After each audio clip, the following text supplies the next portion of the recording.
Okay, cool. All right. So I've got confirmation that you can all hear me. Apologies, I can't hear you, but I'll do my best and just go through the presentation. So, yeah, anyways, my name is Krissa Thrakrara. I'm a consultant at MIDIA Research.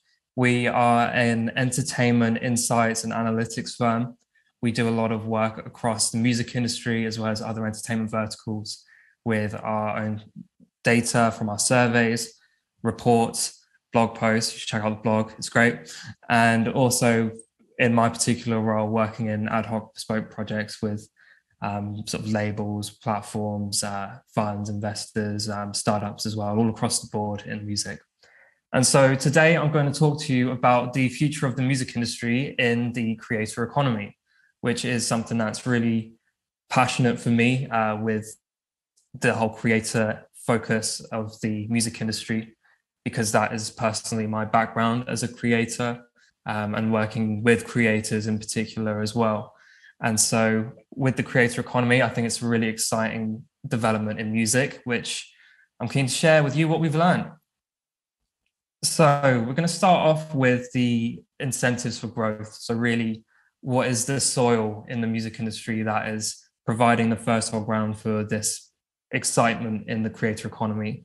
Then we'll have a look at some of the creators themselves, and then some of the ways outside of music these creators are expressing themselves, whether it's through audio, live streaming, gaming, as well as the potential for creators all across the world in emerging markets.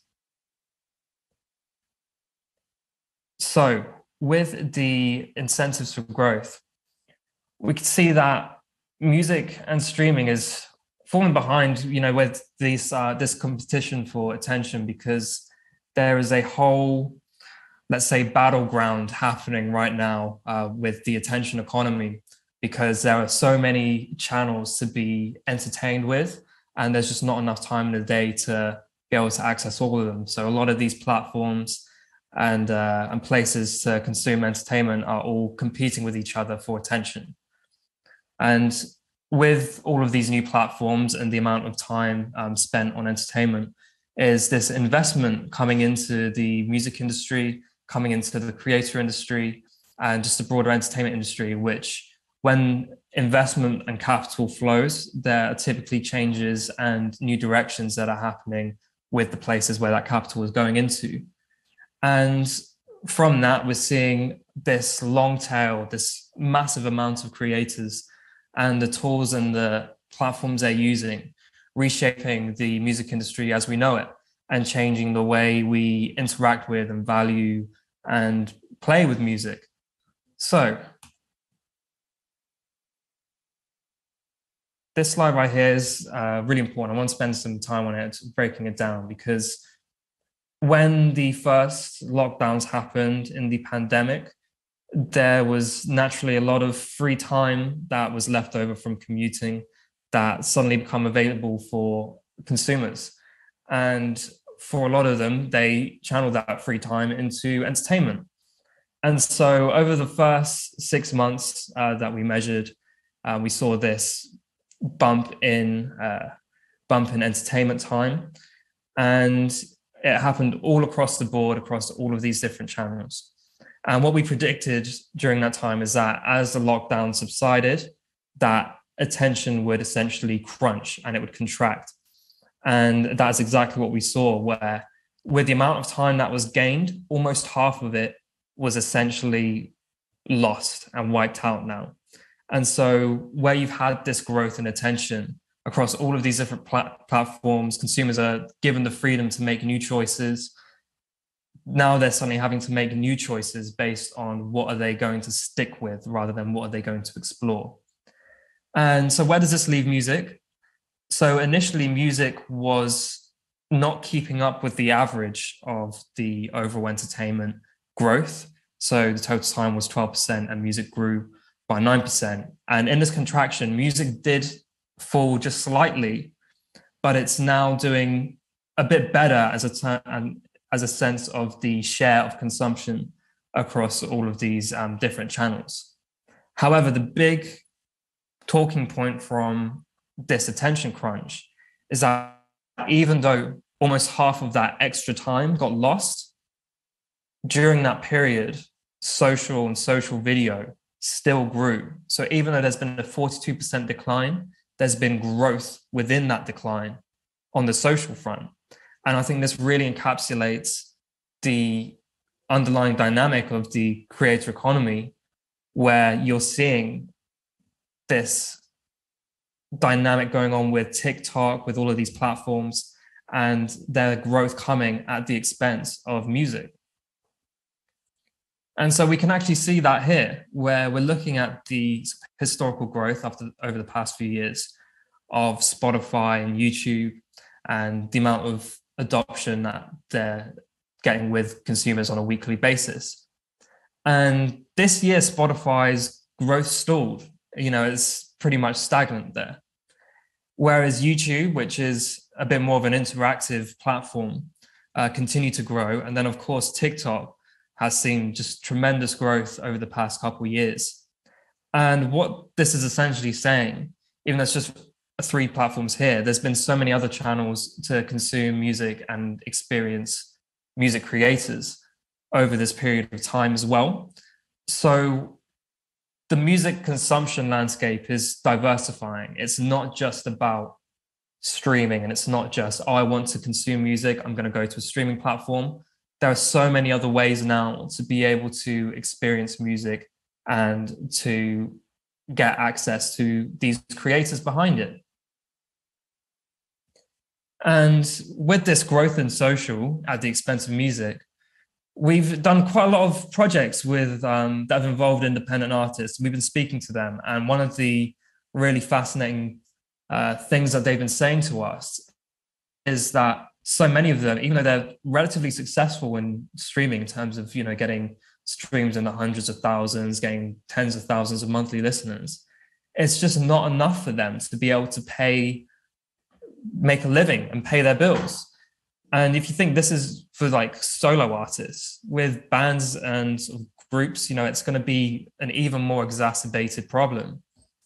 And so a lot of these creators we were speaking to, they were putting so much energy into writing the music, producing it, completing it, mixing it, mastering it, working with putting money into engineers to finish it off for them and to get it really nice and polished, investing so much into their PR and into their promo, that when they put it onto streaming platforms, it wasn't a satisfying return on their investment when they've put so much into it and they're not getting as much back. Which is why a lot of them have actually started going towards these social platforms as music creators, where they don't need to put in the same amount of effort to complete a track, to have it streaming ready, if you will. And they are taking just musical ideas, throwing it out there into platforms like TikTok, into Shorts, places where users can engage with it, can collaborate, and also places where there's growing attention, there's space to grow, there's room for them. Whereas in Spotify, the amount of time spent is stagnating, and there's still 60,000+ artists every day putting music onto the platform.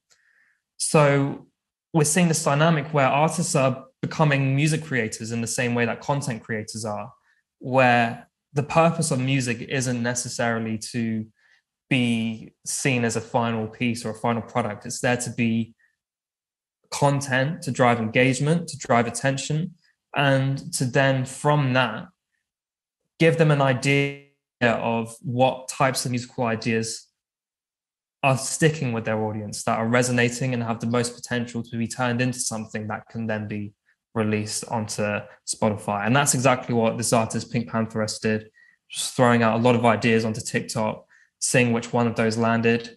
And it's absolutely minimal investment compared to completing and finishing a track, to just throw out a couple hooks and see which ones your fans are really getting onto. And so with this rise of the music creator, as opposed to the artist, we're seeing a lot more investment into the infrastructure and channels around them. And we've seen a lot of phases of investment into the music industry, which have really changed the way the music industry operates. We've seen labels, streaming, publishing, with the amount of catalogs and investment that's gone into there. We're at this pivot point now where this creative phase is coming, and in many ways it's already here, There's, the Native Instruments and Isotope merger from Francisco Partners. Splice has raised a lot of money at a $500 million valuation. DistroKid has raised a lot as well, and valued at over $1 billion. And so this focus on these independent creators, the money is coming in now, and there's already been a significant amount of traction behind that. But we're just getting started into what is going to happen in this creator space going forward over the next few years. And this is what the landscape looks like in terms of how the investment's flowing, the types of companies that are out there. I think a lot of independent artists for a long time, very familiar with the sort of distribution, getting onto streaming and the marketing side as well. But what this music creator economy is doing is it's putting more focus onto the left side of the slide, onto the collaboration, onto the production, onto the sounds, onto the areas where it's just about creating. And the investment that's coming into that is turning these creator tools companies into something so much bigger. Like Landar, for instance, is a company that started off just doing artificial intelligence mastering because it was one of the sort of tedious and more difficult things for creators to navigate and wrap their heads around. And it's gradually turned that user base into subscription and like rent for own plugins. It's turned that user base onto sounds, it's turned that user base onto distribution, and it's wrapping it up all into one package into this creator hub. And so these companies on the left are really well poised to start taking over and reshaping what distribution looks like, what marketing looks like, what funding even looks like as well. And so it's no surprise here when we see the share of revenue in the global recorded music market. On the major side, it's been declining for the past few years. And yes, there's a lot of independent labels, amazing independent labels that are making up that sort of growth in market share. But the fastest growing segment across all of this is the artist direct, the completely unsigned independent artist sector. It's growing faster than any other part of the music industry right now. And it's driving this growth in the market share of outside of the majors. And that's quite a powerful shift when you look at 5 or 6 years ago, the amount of growth that's happened, even though it's just inching by a few percentages every year. This was before all of that investment and all of these changes have been poised to happen now. And so we've got so much more yet to come. And we believe that this artist direct sector is still going to continue to grow and make up an even bigger share of the global recorded music market. And I think that brings us on to this next generation of creators. So, we're talking about this massive shift that's happening. What do these creators actually look like? What do they think? What are their goals? What are their aims? And what we found is that the creators aren't looking at going to somewhere like Spotify and thinking, yeah, I would love to have 1 million streams. I'd love to have, 10,000 like monthly listeners or 100,000 monthly listeners. These creators are defining their success by attention. And as a result, they're clustering around platforms that give them that. And it's something that Spotify doesn't necessarily do. It's not something that a lot of the streaming services necessarily do when it comes to being a new artist, independent, without this massive marketing vehicle and playlist pushing vehicle behind you. And so within these platforms, we've also got new tools that are making music about the process and using content to drive attention rather than finalizing music as a piece of consumption. And a lot of these insights come from our own survey, where we've asked artists, what does success look like for you?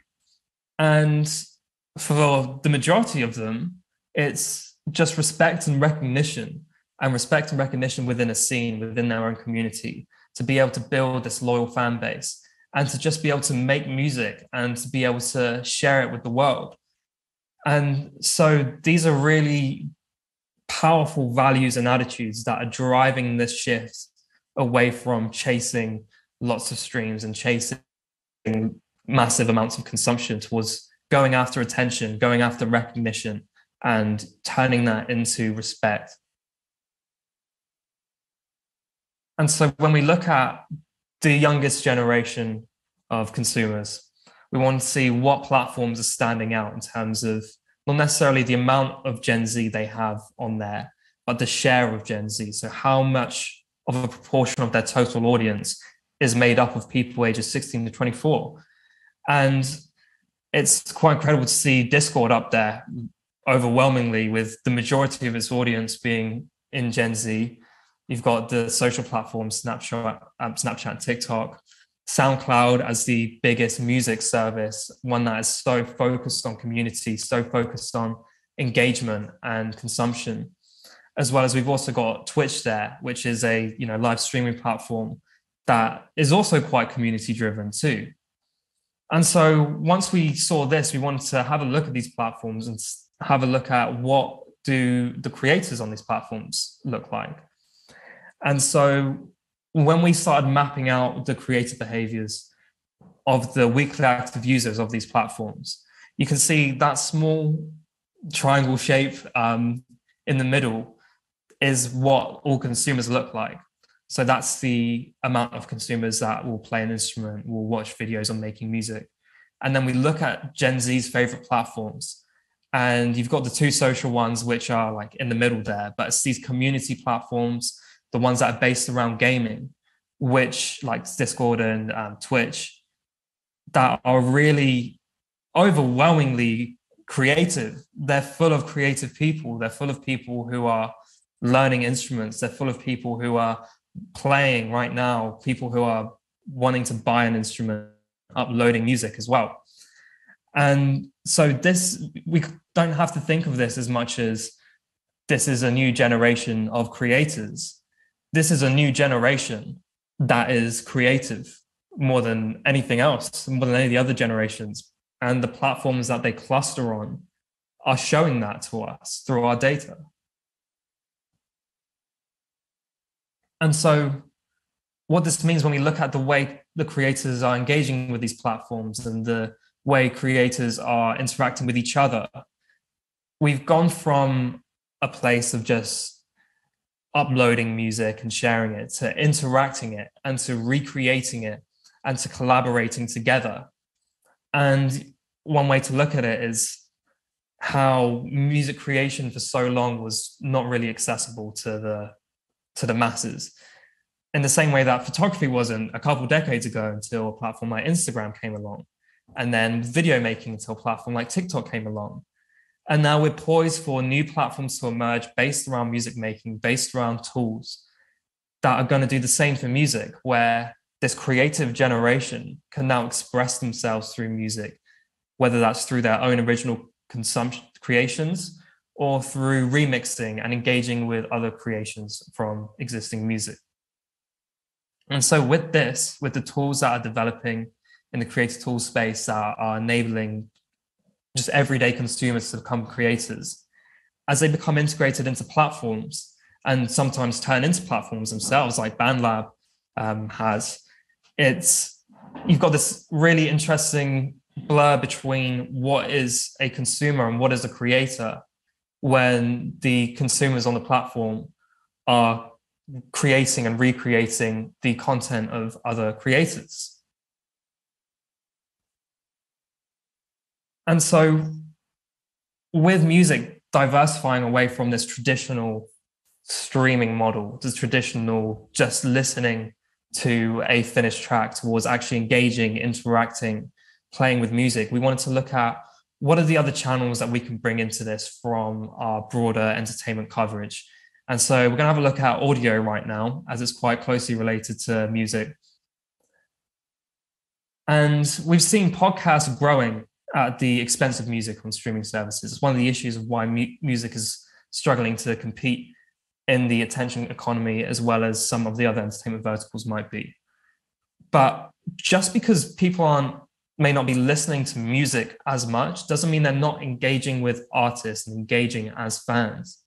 Because as we'll see, the podcast listeners that are listening to podcasts at the expense of music are still fans are still monetizable, and some of them are actually displaying the biggest amount of fandom that we're seeing across different audio segments.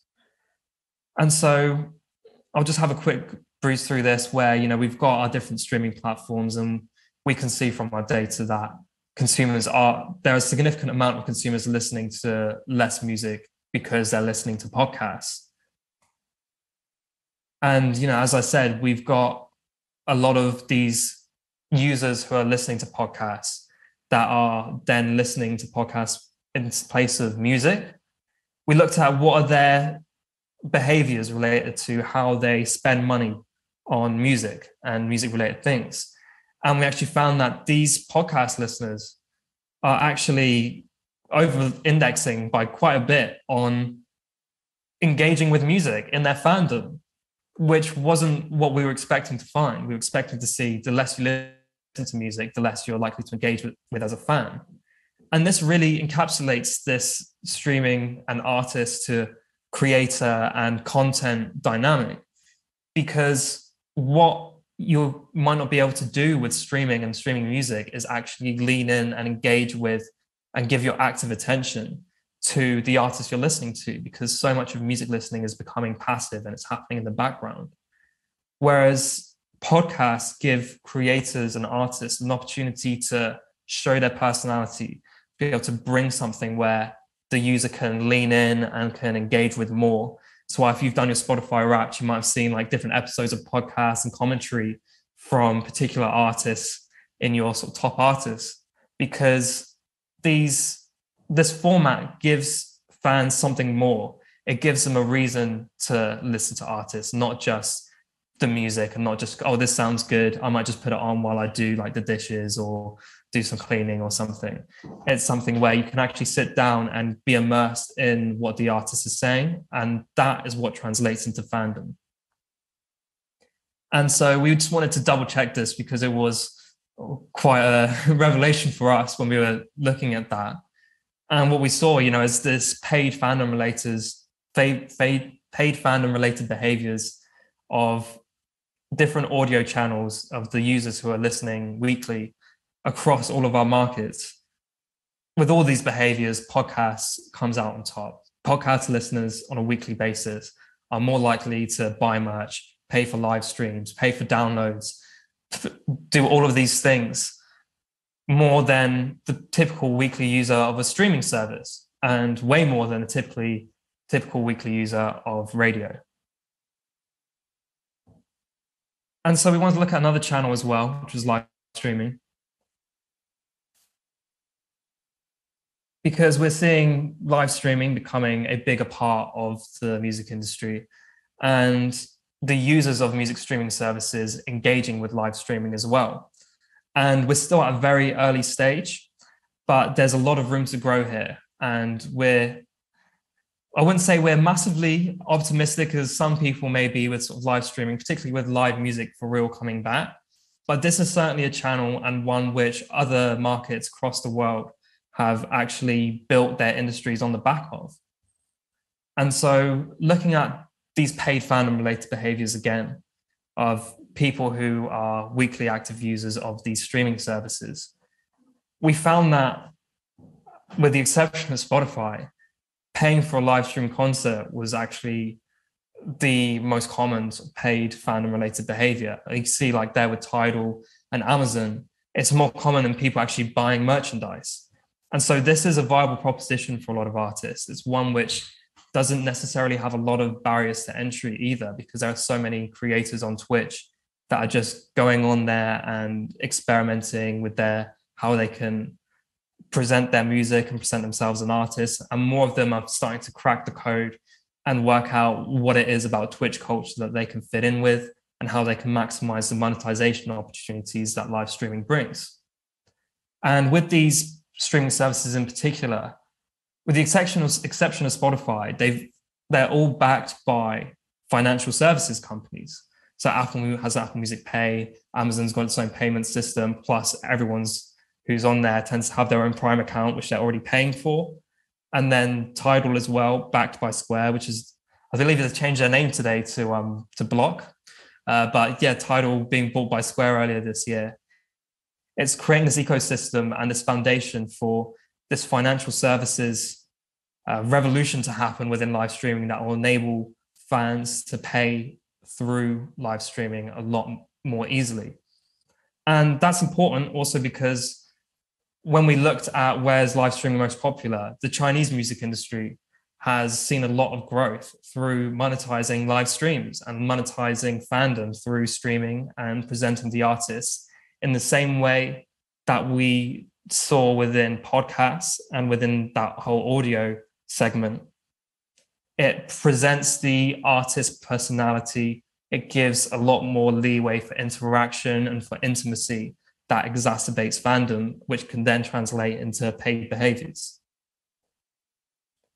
And so when we looked at those who are streaming more than any other segment, so across all of the streaming platforms, the users who stream the most are more likely to engage in live streaming. So these are the biggest fans, where we're looking for growth in the music industry. It's a good place to start with those who are already highly engaged with music and spending a lot of time there. And we're seeing that compared to all consumers, these streamers are so much more likely to engage with live streaming. And part of the problem with live streaming is, well, you can see there's so many different platforms out there.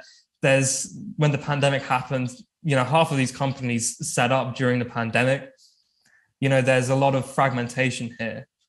And where I would want to channel your attention is to this lower right-hand corner, where we've got gaming and we've got platforms like Twitch and YouTube gaming as well, which are so tied to the gaming industry.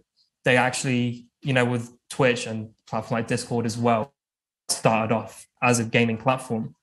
And it's grown into something through the gaming audience that has enabled this live streaming and broader fandom and paid related behaviors to grow.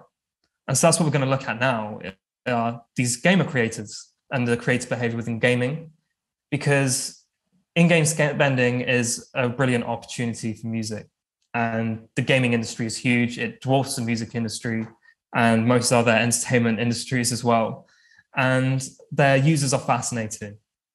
And so when we look into this growth in the gaming industry, this in-game spending is what is really driving the growth.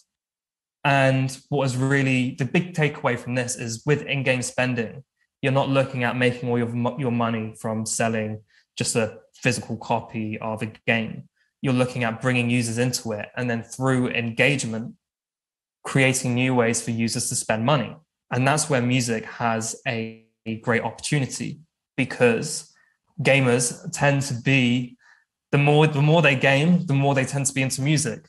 They listen to a lot more music. They're more likely to have music subscriptions, engage with live streaming, engage with podcasts, and to be just leaning into the whole music experience. They're not passive consumers, even though a lot of them may just have it in the background when they're playing games. They are active fans. They're really engaged, and they're one of the most important segments to be looking at in music. And so one of the ways we can look at that is to bring music into games and find ways to monetize spending on music through that way.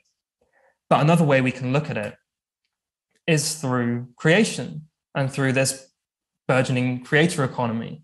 Because when we looked at these segments that share music and upload music to platforms like YouTube and SoundCloud, which is about 5 times bigger than the amount of people who are actually distributing onto Spotify and that whole independent artist segment. These are just people who are uploading and sharing music. Compared to all consumers, the gaming segment's just massively over-indexed. You can see those who game the most are almost 3 times as likely than the average consumer to be uploading music and sharing music. And then those who are actually live streaming their games, which is a creative behavior in itself, there's a really big overlap there between those that do that and those that upload music and share music and make music. And so these gaming segments aren't just important from throwing music there and getting them to listen to it. They're really important because they're actually supplying the music. They're the next generation of creators that we're talking about here. And so I want to come on to the emerging markets and just zoom out a little bit as well, because we've covered these new creative behaviors, the way things are changing. And it's easy to get sucked into a mindset of this is what's happening in the US, this is what's happening in Europe. But there's a whole world out there, and there's a new generation of creators across the world that are driving all of these dynamics that we're talking about and are laying the foundation for this next wave of growth in the music industry. And so we actually did a project on emerging markets where we spoke to, myself personally, spoke to people in the music industries across China, Nigeria, South Africa, and the Middle East, and India as well. And we built out this framework for how streaming had come into these markets, and it had brought so much new music to so many consumers into their marketplace. And for a lot of these consumers that are hearing new music for the first time that we've all may have grown up listening to, it's become a catalyst for inspiration, where these creators are inspired by these new sounds, but they also have their own local culture and their own local sounds, which they are rooted in. And so we're getting this beautiful hybrid of music coming together that is a completely new sound. You can maybe even look at K-pop as an example of that, something that's already gone through this cycle. But we've seen Afro beats, we've got reggaeton, and there's a whole independent artist community in China that is just set and ready to go. And so we're seeing these scenes grow and these scenes happen all across the world. And as they grow, A&R develops, infrastructure develops, more companies enter, more investment comes in, more opportunities arise for these creators to start building their brands, building their own operations, and taking their content either global in some cases, or rising everything around them and helping develop and mature their own music market. And so this is just a quick view of what we found from the different places we interviewed. And you can see that this is a free report, by the way, on our website, but that we did with a streaming service, Angami. And we found, a lot of these emerging markets are in different places right now. But what we could really see across all of them is just the opportunity for all of these creators to engage with the digital world and overcome the challenges that exist within their market. So for instance, with Nigeria and South Africa, there is a lot of obstacles for touring artists because it's a challenging place to tour. These are really big countries with a lot of space, not a lot of touring infrastructure. And outside of the major cities, there's not really a local circuit that you can get onto. And so it creates this incentive for creators to start building their audience virtually and online through all of the channels we discussed, like social, like podcasts, like live streaming. All of these different channels are so important for these new emerging market creators. And there is still so much growth yet to happen, but it's already begun. This was, a few years ago, the amount of share of the rest of the world compared to the US and Europe, it was, made up roughly about 50%. Now it's over 2/3 in terms of the amount of revenue generated from streaming. And I believe there was I think it was Believe actually, a big music company made a big investment and a big decision to increase their operations in India and in emerging markets because they are aware of this. They know what's going on, and they know that the rest of the world is a growth opportunity compared to the US and Europe from a streaming consumption side, but then also what is driving that consumption are these creators that are building their own scenes and building attention and engagement through their new music. And so, just to conclude, streaming has changed the industry. It's been a revolution over the past decade, but as it stalls and as more companies arrive and more platforms and diverse ways of consuming music prop up, the creators that make up those channels now have choice, and they're choosing attention, they're choosing engagement. They want to be seen, they want to be heard, and they want to do it their way on their own terms. And so we're seeing this influx of capital investment that is essentially helping these creators and helping the companies that help these creators. And through that, we're seeing this revolution in the creator economy where not just the West, but the whole global music industry and the creators within it are now going to be so well poised to be using innovative tools to make music quicker and better than ever, to be then promoting that, to be engaging with fans, to be collaborating with each other all across the world. And that is what we believe is the biggest growth opportunity coming forward in the music industry over the next few years. And so I've had to fly through this presentation, but I hope I managed to cover all of that in enough detail. And of course, you can always give us a message at MIDIA. There's my email there. If you have any questions, and please, feel free to always get in touch with me. I'd be more than happy to hear what your thoughts are and hear more particularly about the Croatian music industry and how these topics are relating to you. What are you seeing with the creators that you're working with and the creators that are really dominating in your scene? How can these insights help take them global? How can they help develop the Croatian industry and bring Croatian music and Croatian culture to a larger global audience? And so, yeah, I would love to hear from you if you have any thoughts and ideas on that. But thank you so much. I really appreciate it. And I'm really glad that you brought me on here. And I'm excited to hopefully come back again in person in the future, because it's a beautiful country and it's a beautiful place to be. And I would love to experience more of it. So thank you very much.